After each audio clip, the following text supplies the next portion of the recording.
What's up, Nom Nommers? For today's video, we are traveling to a time long ago in a galaxy far, far away.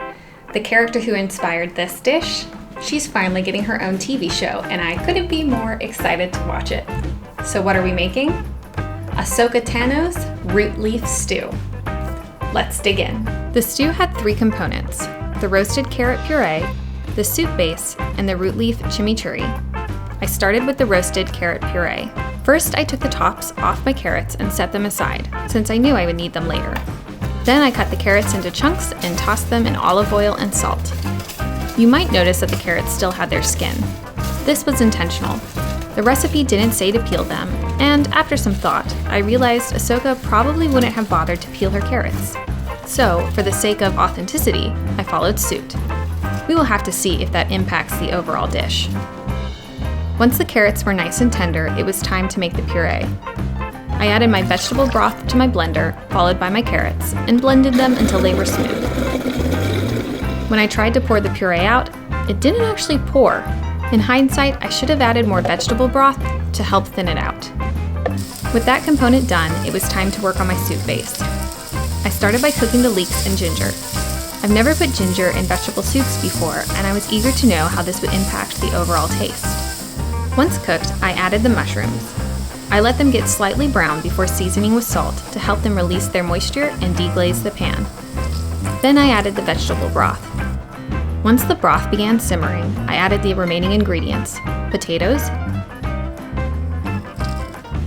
cashews, and carrots.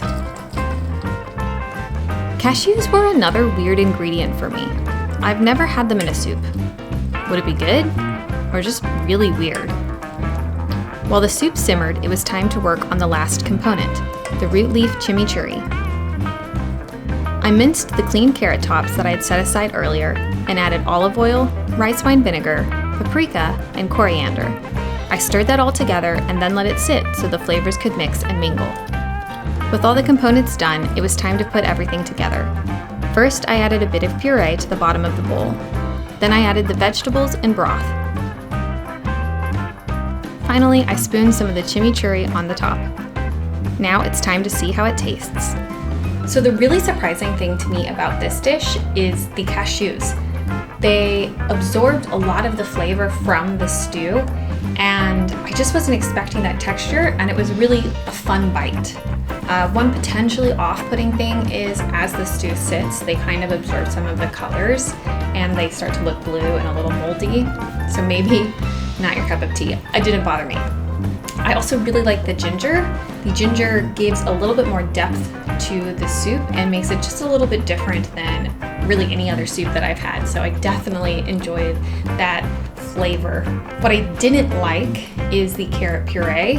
The skin on the carrots just gave it a really unpleasant mouthfeel, and I don't think the flavor of the puree enhanced the soup at all, and I didn't like the texture. I just didn't like the puree.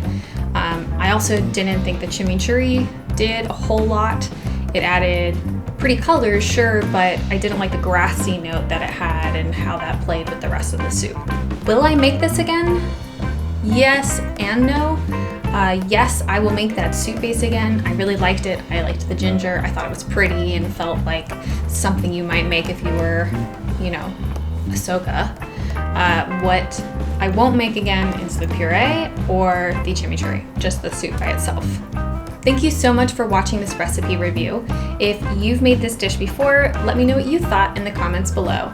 And as always, if you liked the video, please give it a thumbs up and subscribe to see more. Until next time.